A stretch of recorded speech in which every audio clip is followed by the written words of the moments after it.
Semana que acaba, semana que começa. A semana que terminou foi uma semana de espera. Depois dos dados da inflação nos Estados Unidos na semana anterior, os mercados decidiram aguardar pelas reuniões dos bancos centrais da próxima semana para terem um rumo mais bem definido. Esta semana tivemos dados importantes económicos importantes a verificar, nomeadamente na China, onde tivemos os dados do crescimento económico relativo ao segundo trimestre deste ano, que desiludiram um pouco os investidores, saindo abaixo do esperado.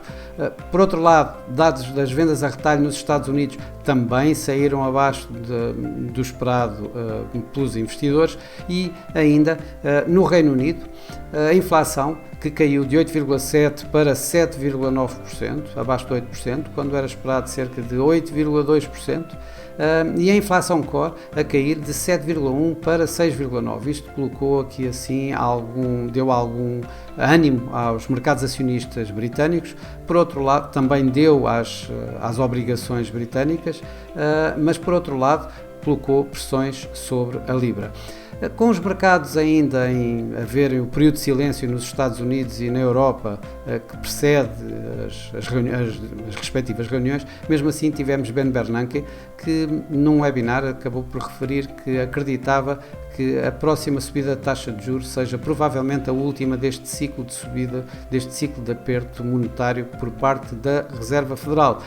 Por cá, pela Europa, mesmo antes de começar o período de silêncio do Banco Central Europeu, o governador do Banco Central holandês, um dos mais agressivos na política monetária do Banco Central Europeu, teve uma viragem um pouco dovish, ou seja, ele que é um fervoroso adepto de subidas de taxa de juros, acabou por dizer que espera um aumento de taxa de juros nesta semana que vai entrar dos tais 25 pontos, mas que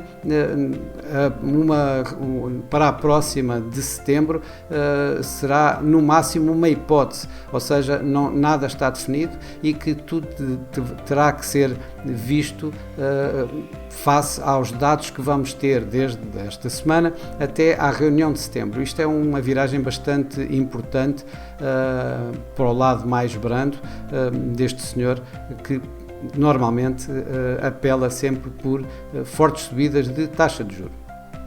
Por outro lado, na época de resultados continua e também não definiu grande coisa esta semana. Se por um lado tivemos a banca com resultados acima do esperado, o mesmo já não aconteceu nas grandes tecnológicas, nomeadamente Tesla e Netflix, em que uma desiludiu um pouco por causa dos resultados abaixo do esperado e a outra em que desiludiu com as projeções de ganhos futuros. Nos bancos centrais não tivemos bancos centrais de maior importância esta semana. Tivemos a China com os dados dos empréstimos a 1 e a 5 anos que se mantiveram. Na África do Sul, a reunião também acabou com a manutenção da taxa de juros nos níveis atuais e já na Turquia, tal como era esperado, subiu taxas de juros, desta vez de 15 para 17,5, ficando abaixo do esperado pelos mercados e isso com resultados de imediato em pressões sobre a Libra uma vez mais. Nos mercados acionistas não foram a grande lado. Começámos na Ásia, a Ásia que terminou mista entre ganhos e perdas. A performance média, digamos, eu diria que foi negativa e trago aqui o Hang Seng a perder 1,7% como, digamos, a média que podemos ir buscar, digamos, aos mercados asiáticos. Por outro lado, na Europa, os ganhos andaram abaixo de 1%, entre meio e 1% no geral, nos principais índices. No entanto, o FTSE 100 no Reino Unido superou tudo isso e ganhou cerca de 3%, um pouco acima de 3%, isto impulsionado por expectativas de um banco central um pouco mais brando daquilo que o mercado estava à espera. Nos Estados Unidos também tivemos de tudo, ou seja, tivemos perdas no Nasdaq, muito à custa, obviamente, das tecnológicas, ganhos no Dow Jones, impulsionado pela tal banca com resultados acima do esperado, e este Dow Jones terminou com ganhos de 2% esta semana, e no gráfico vemos o S&P 500 a terminar a ganhar esta semana cerca de 0,7%, que é, de facto, aproximadamente a média destes mercados. Por cá, o PSI surpreendeu, ganhou bem acima dos principais índices europeus, com um ganho acima dos 3,2%. Isto impulsionado por um banco, o BCP, que ganhou cerca de 9%, um pouco mais, e por outro lado, em perdas, o que mais perdeu foi a ADP Renováveis, que perdeu um pouco mais do que 2%. No mercado cambial já vimos que a Libra teve algumas perdas à custa, digamos, do arrefecimento de expectativas sobre subidas de taxa de juros no Banco de Inglaterra. Mais uma vez aqui assim tivemos o euro-dólar que se manteve, recuou dos máximos que fez, à volta de 1,1275, para terminar a semana um pouco acima de 1,11, mas trago aqui, digamos, os grandes perdedores da semana, que foi a lira turca e o dólar neozelandês, com perdas de cerca de 3% face ao dólar. Na lira turca, mesmo depois de subida da taxa de juros, e no dólar neozelandês, mesmo depois de dados da inflação um pouco acima do esperado. Nos mercados das commodities, o petróleo ganhou cerca de 1% esta semana, não foi muito, mas marca a quarta semana consecutiva de ganhos no petróleo, e uma série de 4 semanas consecutivas já não eram vistas há mais de um ano. O ouro terminou praticamente inalterado face aos níveis de abertura.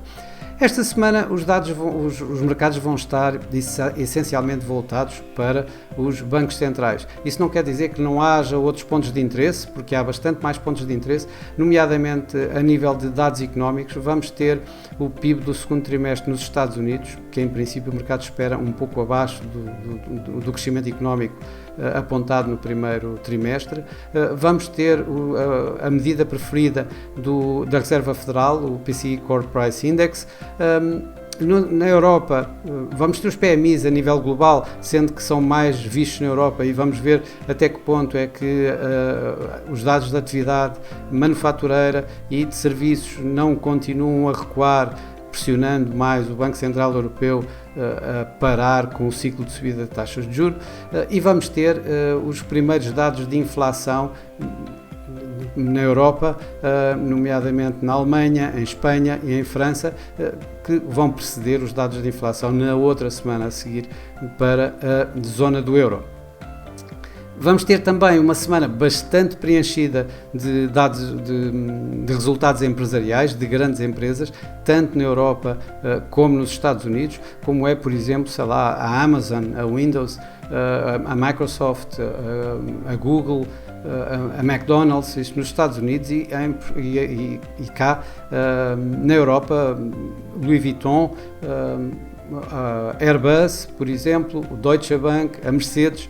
Todos esses vão apresentar resultados e poderão aqui assim também dar aqui assim algum rumo aos mercados. Mas de facto os olhos estão nos bancos centrais. Começamos logo com a Reserva Federal, em que é esperado os tais 25 pontos de subida da taxa de juros. É assumidíssimo pelo mercado. Qualquer coisa fora disto poderá ter um impacto gigante, digamos, esta semana nos mercados, pelo que os 25 pontos são dados como certos. O mercado vai estar atento, principalmente ao que vai ser dito, às declarações, espreitando, tentando ver o que é que poderá acontecer a partir daqui, se vamos ter sempre mais uma subida de taxa de juros ou se vão deixar a porta bem aberta para continuar a subir taxas de juros, tal como os dot plot anunciavam aqui assim há cerca de um mês atrás. O Banco Central Europeu praticamente igual, ou seja, os mercados estão completamente à espera dos tais 25 pontos, e algo fora disto será realmente algo muito disruptivo, porque não deverá acontecer, e o mercado também aqui vai estar bastante à espera da conferência de imprensa da Sra. Lagarde, que se segue à reunião, para tentar verificar até que ponto é que poderemos contar com mais subidas ou com a interrupção deste ciclo de subida de taxa de juros. Por fim, temos o Banco do Japão, em que o mercado já não espera muito, mas de qualquer das formas vai continuar à espera para já que a taxa de juros se mantenha, que a taxa de juros, o controle de taxa de juros em termos de taxa de juros a 0% nos 5 anos e nos 10 anos se vai manter. dos 10 anos se vai manter, mas por outro lado continua esperançoso, digamos, que haja aqui assim um ajuste da política monetária por parte deste senhor, do caso Ueda, para dar, digamos, algum sinal de que poderá haver alguma alteração futura na política monetária do Banco do Japão. Bom, para já é tudo, uma boa semana, bons negócios e amanhã e na próxima semana estarei cá para mais uma Semana que Acaba, Semana que Começa. Até lá!